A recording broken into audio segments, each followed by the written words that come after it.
Twitter owner Elon Musk labeled National Public Radio, this is Twitter's label, state-affiliated media. For reference, that's how they label media organizations in China and Russia. I say media organizations, they're actually state propaganda.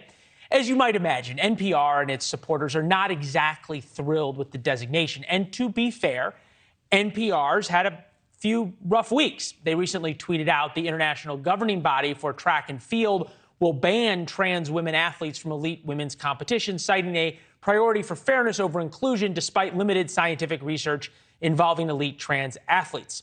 The Common Sense Police had a few thoughts on that. They issued a half correction.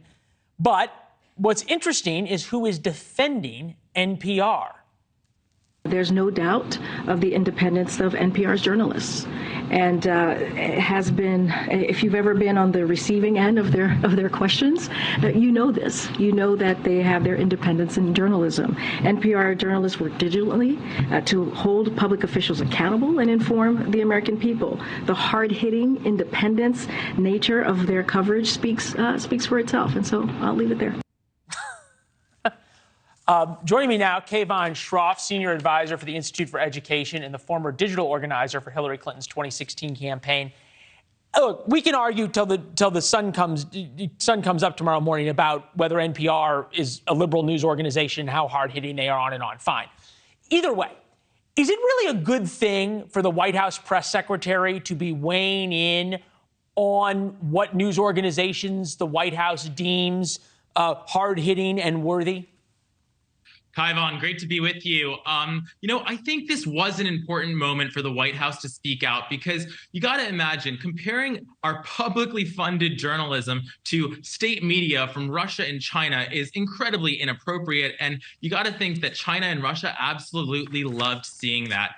Public funding for journalism is important, especially as we see local journalism, which NPR, has local affiliates all over the country, dying. And because when that happens, there's this vacuum that. Well, I just want to understand. So you're saying that publicly funded journalism is better than privately funded journalism? No, I'm saying that it's important to have, at least some publicly funded journalism. Why? Because I think that, it allows us to have a diversity of opinion that isn't necessarily backed by corporate interests, right? Like, we've seen how when a big media conglomerate like Sinclair goes around and buys up all the local news outlets and then sends them talking points, that has an impact on our democracy. So having sort of independent, publicly funded journalism, which is what NPR is, and let's be clear. But how can you're saying that because something's funded by revenue, that it is not independent?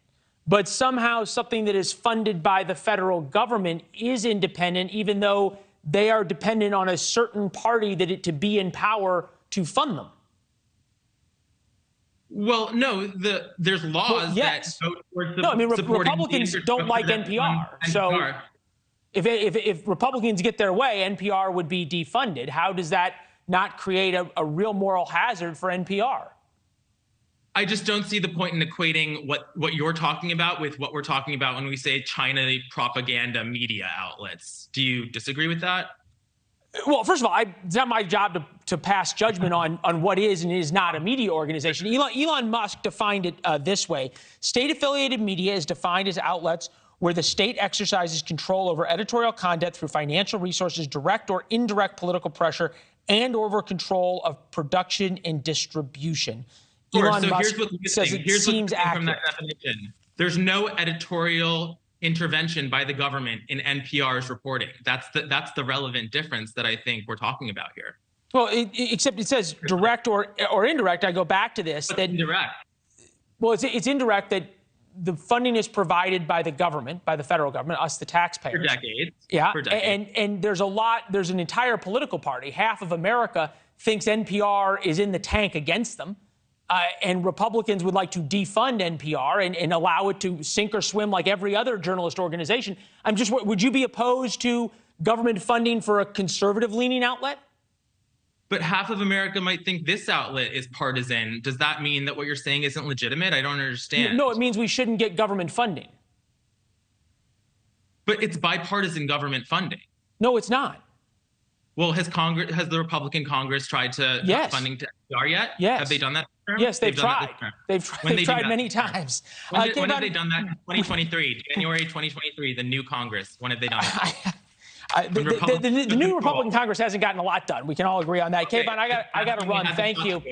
Okay, bye. Thanks. Thanks for watching. Go to newsnationnow.com to find NewsNation on your television provider. And don't forget to subscribe. Click the red button to get more of NewsNation's fact-driven, unbiased coverage.